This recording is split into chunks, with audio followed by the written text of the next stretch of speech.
ఇక ఐటీ ఉద్యోగులకు ఫెస్టివల్లా మారింది లాంగ్ వీకెండ్. చాలా రోజుల తర్వాత సెలవులు రావడంతో సగానికి పైగా ఐటీ ఉద్యోగులు సొంతూళ్ళకి బయలుదేరారు.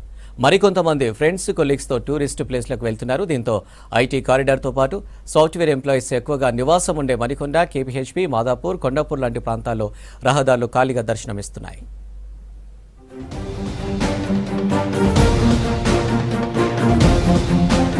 ఈ వీకెండ్ లో వరుసగా హాలిడేస్ రావడంతో ఐటీ ఉద్యోగులు సొంతూళ్లకు పయనమయ్యారు. శని, ఆదివారాలతో పాటు బోనాలు, రాఖీ పండగ ఇలా వరుసగా ఉండటంతో దాదాపు 90% మంది ఉద్యోగులు సొంతూళ్లకు వెళ్లారు. గురువారం ఆగస్టు 15కు సెలవు ఇవ్వగా శుక్రవారం వరలక్ష్మి వ్రతం ఆప్షన్ హాలిడే ఇచ్చారు. శనివారం, ఆదివారం రెగ్యులర్ హాలిడేస్, ఆ తర్వాత సోమవారం రాఖీ పండగ ఉంది. ఇలా ఆగస్టు 19వ తేదీ వరకు మొత్తం 5 రోజులు సెలవులు రావడంతో ఐటీ ఉద్యోగులు ఫుల్ జోష్ లో ఉన్నారు.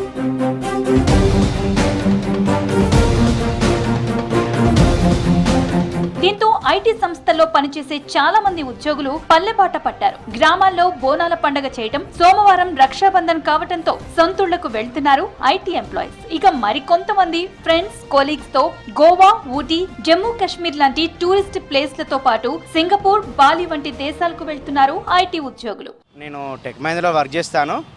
సో ఇప్పుడు లాంగ్ వీకెండ్ వచ్చేసరికి మేము మా ఫ్రెండ్స్ అందరం కలిసి ట్రిప్కి వెళ్తున్నాం. ఈవెన్ మా కొలీగ్స్ కూడా వెళ్తున్నారు. ట్రిప్ అనేసరికి మేము అయితే ప్రస్తుతానికి బాలి అనుకుంటున్నాము. ఎందుకంటే రేపు ఇవాళ ఇండిపెండెన్స్గా రేపు లీవ్ పెట్టేసాము. మండే కూడా రక్షాబంధన్ కాబట్టి అది కూడా లీవ్ పెట్టేసుకొని కంటిన్యూస్గా ఒక 4-5 డేస్ ట్రిప్ వెళ్ళొచ్చు అనేసి ప్లాన్ చేసుకుంటున్నాం.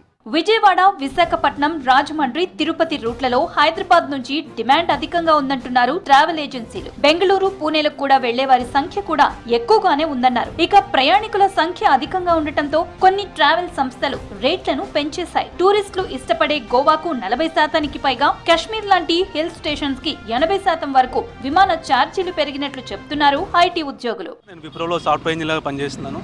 చాలా రోజుల తర్వాత లాంగ్ వీకెండ్ వచ్చింది కాబట్టి ఫ్యామిలీతో టైం స్పెండ్ చేయడానికి ఇంటికి వెళ్తున్నాను. మా విలేజ్ సిద్దిపేట దగ్గర విలేజ్లో ఉంటున్నాను. సో లాంగ్ వీకెండ్ ఉండటంతో 2 తెలుగు రాష్ట్రాల్లో 29% బుకింగ్స్ పెరిగాయని ట్రావెల్ ఏజెన్సీలు తెలిపాయి. ఎక్కువ మంది జమ్మూ కాశ్మీర్, సిమ్లా, కులు మనాలి, మేఘాలయ, లడాక్, గోవా, మున్నార్ లాంటి ప్రాంతాలతో పాటు దుబాయ్, సింగపూర్, థాయిలాండ్, బాలి వంటి దేశాలకు వెళ్తున్నట్లు తెలిపాయి. నేను ఎంటీఎస్లో వర్క్ చేస్తాను. ఇది లాంగ్ వీకెండ్ వచ్చింది కాబట్టి నేను మోస్ట్లీ ఇంటికి వెళ్దాం అనుకుంటున్నాను. రక్షాబంధన్ ఉంది, ఇంకా బోనాల పండుగ కూడా ఫెస్టివల్ కూడా ఉంది కదా. ఇంటికి వెళ్ళి చాలా రోజులే, ఈ 4 డేస్ని ఇంటికి వెళ్ళి ఎంజాయ్ చేద్దాం అనుకుంటున్నా ఫ్యామిలీ. చాలా మంది తీసుకుంటే లాంగ్ వీకెండ్ వచ్చింది, ఈ మధ్యలో ఎప్పుడు రాలేదు. ఈ లాంగ్ వీకెండ్ వచ్చింది కాబట్టి మంగళవారం కూడా తీసుకుంటున్నారు. ధరలు ఎలా ఉన్నా ఈ లాంగ్ వీకెండ్ తమకు మంచి రిలీఫ్ లాంటిదంటున్నారు ఐటీ ఉద్యోగులు. రోజు కంప్యూటర్లతో కుస్తీ పడే తాము సొంతూళ్లకు వెళ్లి పేరెంట్స్, చిన్ననాటి దోస్తులతో ఎంజాయ్ చేస్తామంటున్నారు. మరోవైపు టూరిస్ట్ ప్రాంతాలకు వెళ్లి ఎంజాయ్ చేస్తామంటున్నారు మరి కొంతమంది ఉద్యోగులు.